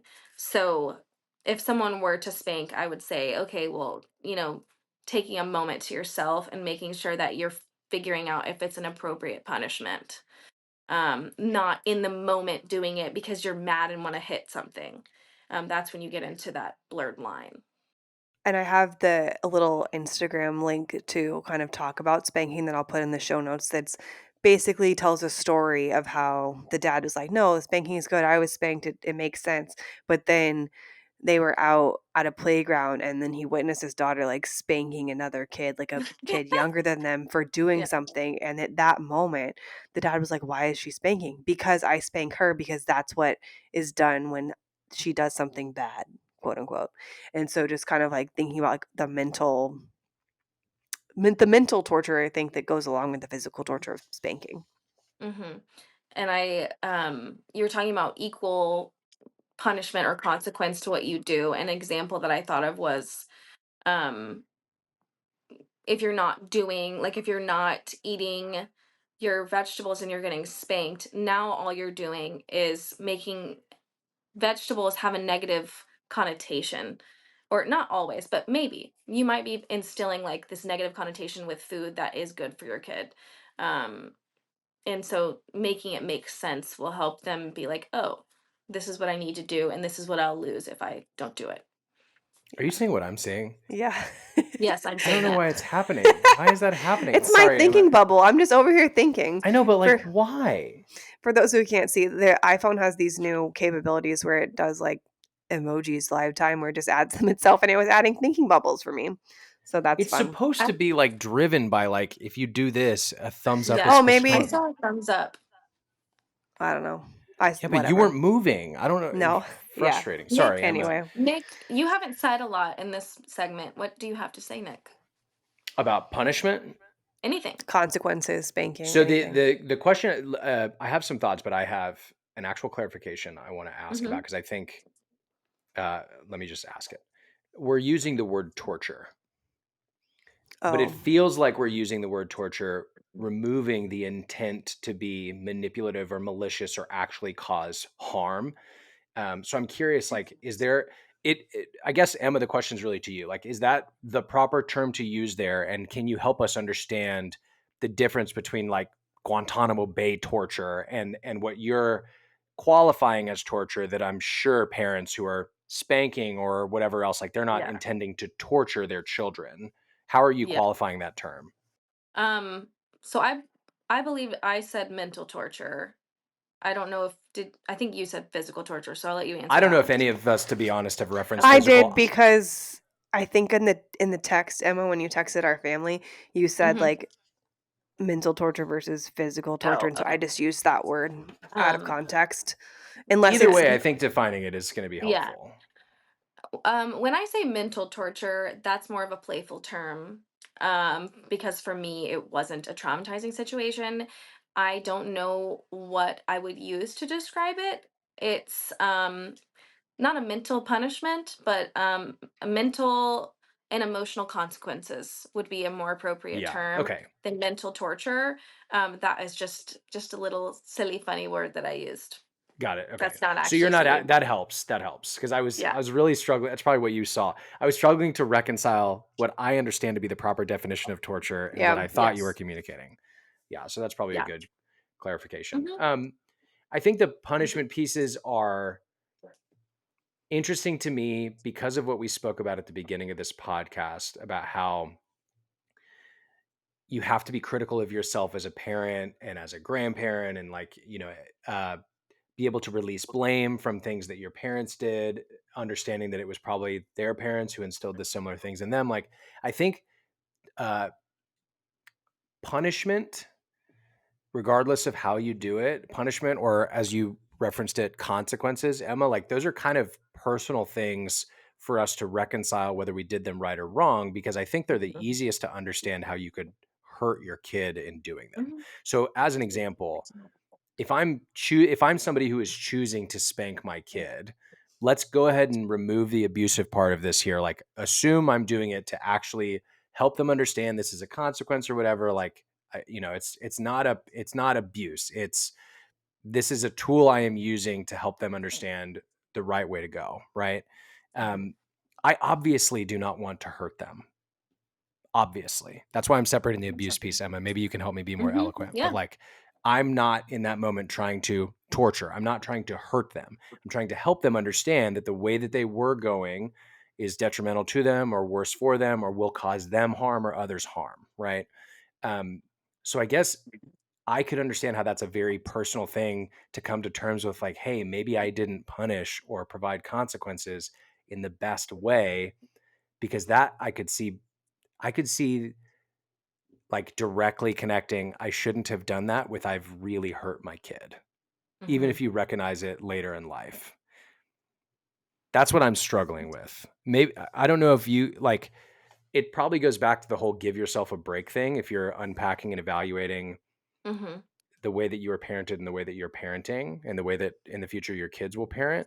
But I guess like the question to both of you, and maybe Emma first, is like, how do you reconcile that because it feels like such a personal thing that you, and with the knowledge that you don't want to hurt your kids? Your question is, how do you reconcile punishments and consequences like spanking with not wanting to hurt your kids?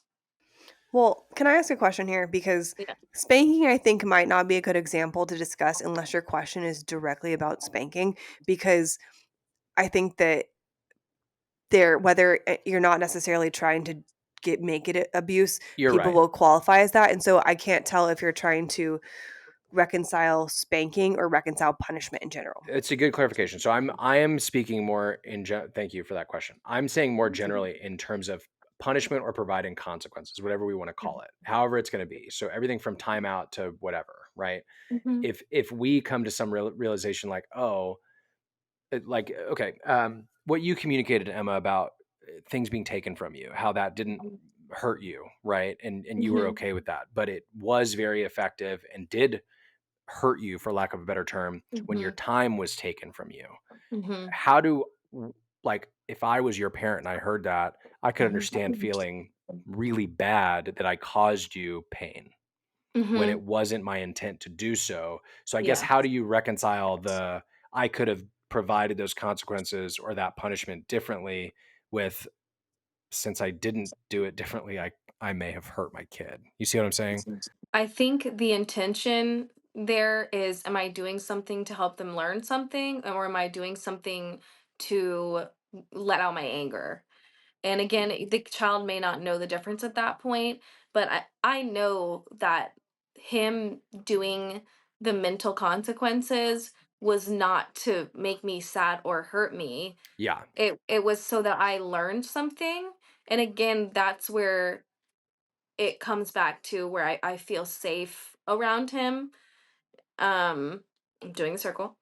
So I know that what he's doing, even if I think it's rude, I know that he's not trying to abuse me or hurt me, Yeah, or I even hear if I you. don't agree with, me and him don't agree with about everything, but I know that he means well and that he has good intentions and cares about what happens to me.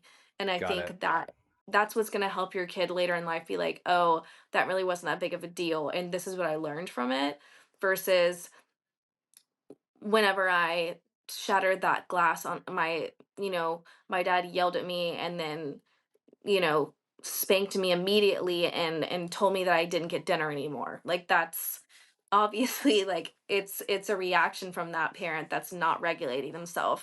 And they're clearly not trying to they're trying to teach you to be scared and respect them, but that's not the right way to do it. And if your parent truly is trying to connect with you, their focus is not to teach you a lesson and make them respect you. Like that's the different perspective that I would Got say. it.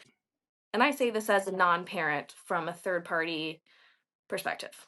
So I guess this kind of goes back to the whole you know, bad parents don't think about how they could have been better thing. Yeah. So it's if your intent was to actually, and it also probably keeps us humble as we understand how to provide those consequences in the future with our kids. Like, are we, to your point, Emma, are we reacting? Are we Mhm. imposing some like sentence to make us feel better or to make them feel some pain, as opposed to are we parenting and leading and guiding? And I don't wanna put words in my dad's mouth, but I would say that hearing her say that it did impact her. He would say, "Good, it worked." He wasn't trying to hurt her. Yeah, yeah, He yeah, was of trying to course. teach her, like Yeah, and I and obviously am not trying to harp on his specific action. That's no. just the example Oh he yeah. brought up. I was Yeah, speaking objectively. yeah, Mhm. and also, like, you asked the question of, hearing Emma say, like, "Well, this worked for her, but this didn't work for her." I think that's where we go back to every kid is different. Every kid Mhm. needs to be parented uniquely and individually. Um, yeah, I asked my mom before this about spanking, and she was like, "I only spanked you once, and it was when you wore a diaper, and you laughed at me, and I never did it again." Well, I think this is kind of at the end of everything, unless I think you have some other things to say, I Emma, have but I have a Wait, but I have a question for you. Mhm. Okay, Emma, you teach the Circle of Security course Mhm. class. How does someone sign up to take that from you? Is that something you offer like as like a big one at one time? Is it one-on-one? How does someone contact you to get that class? So you can reach me at my therapy Instagram. It's called In Case You Want to Grow Today. Just the way that you spell all of that, no spaces, no slashes, no periods, no commas, whatever. Just one big long word. Um, and I post most of my therapy stuff on there. So that would be a safe place to reach out if you would like to To DM you participate. there? Yes, you can DM me there. That would be the safest Cool. way for you to get it to me. Did you have And anything else then, you wanted to say to wrap up yes, this episode?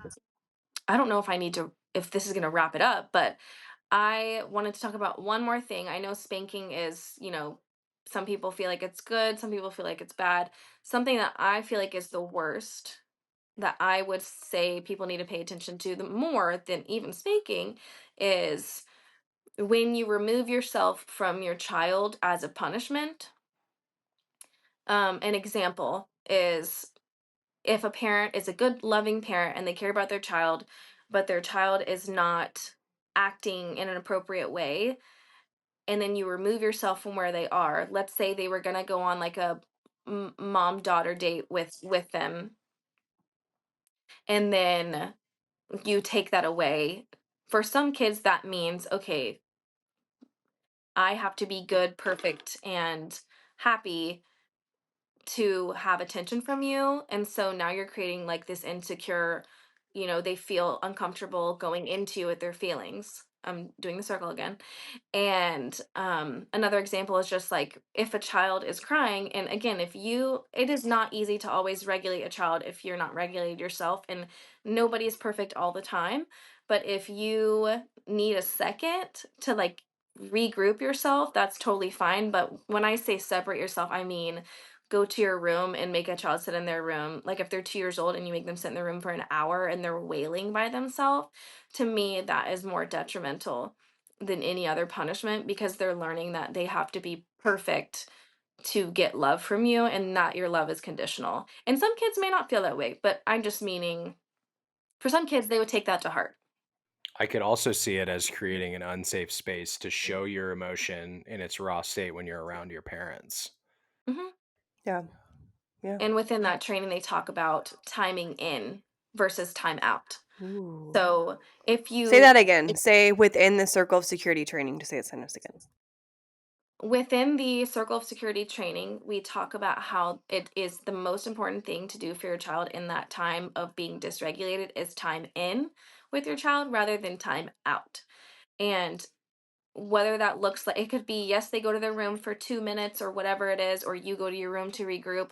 But another thing you could do is if you have a chair in the living room and they have to sit in that chair and deep breathe, do their box breathing, and they can see you across the room, that counts as a time in where you're both activated. You've shown them that you're not leaving them, and but they're not allowed to hit you. They're not allowed to bite or whatever, throw things. So this is where they need to sit to calm down. It's not a punishment. It's a safe corner for them to sit in and regulate. And that might be in their room too, but it's not a full, and I use the word abandonment lightly, of just you're gonna be activated with them and attuned to their feelings. Um, and that's a time in. Yeah, I would say that our kids are vastly different in how they like to regulate. One will regulate with us, and one prefers to regulate without us. And the one that prefers without us, a lot of the times I'll be like, I'll try to help, and they're like, don't touch me, essentially. I'm like, okay, Mhm. I'm going to be right here. And when you're ready for me, I'm here. And then eventually they'll change their tune and they'll want me. And I don't ever like try to like leave them on purpose because that's like, again, like you said, more hurtful. But it's just like Mhm. every child's different and they require different things. Good job. I have a what? So basically, in conclusion, if you're going to practice gentle parenting, just make sure you know what it is and what it isn't, so you can do it to the best of your ability. If it's 30% or whatnot, and Mhm. hopefully you learned that through this podcast. I know I learned some things. So thank you, Emma, for being here. I learned a And our ton. our final words today are people People People are are are kids. kids. kids And Kids are are people. people. So I'll put a list in the show notes of the books, but just to kind of go over them, the ones we referenced. The Collapse of Parenting by Leonard Sachs, Good Inside by Dr. Becky, The 5 Principles of Parenting by Dr. Lisa Pressman, Worry Free Parent by Sissy Goff. This one, actually, Emma, you added too. So both of us recommend this one, Raising Good Humans by Hunter Clark Fields. I like all of Emily Oster's books, Expecting Better, Crib Sheet, and The Family Firm. And then Emma mentioned It Didn't Start With You by Mark Wolin. The Whole Brain Child by Dan Siegel and Tina Bryson. No Drama Discipline by Dan Siegel and Tina Bryson. Yeah. And I'll link all of them because we mentioned more definitely throughout the whole podcast. Also, in closing, note, like Lauren said and Emma said earlier, it's not one size fits all. We fall in between gentle, and authoritative. And authoritative solves problems for kids, sets clear rules, boundaries, and expectations, open communication, and natural consequences while practicing gentle parenting, which prioritizes connection, respect, and empathy. Understanding which can be a product of authoritative, but isn't always the case. All kids are different and require a different approach. Yeah. So hopefully you are better equipped now to approach your children. Hey, thanks for being with us, Emma. I'm sure we're going to have you back if you're comfortable listening to us blab. We've learned a ton from you today, so really appreciate it. thanks for Yeah, having and don't me. forget you can check her out at In Case You Want to Grow Today. And yeah, you can check us out at boygirlmom.com. And our Instagram is boygirlmomdot.com. We have a newsletter we send out every Wednesday. And we love to grow with you, and we're happy you're here. Yeah, thanks for being here. Yeah, thanks for being here. Bye. Bye. Boy, girl, mom, and dad. Gotta wash those butts together. It's a trip, but we'll guide you through with tips and tricks for boys and girls too.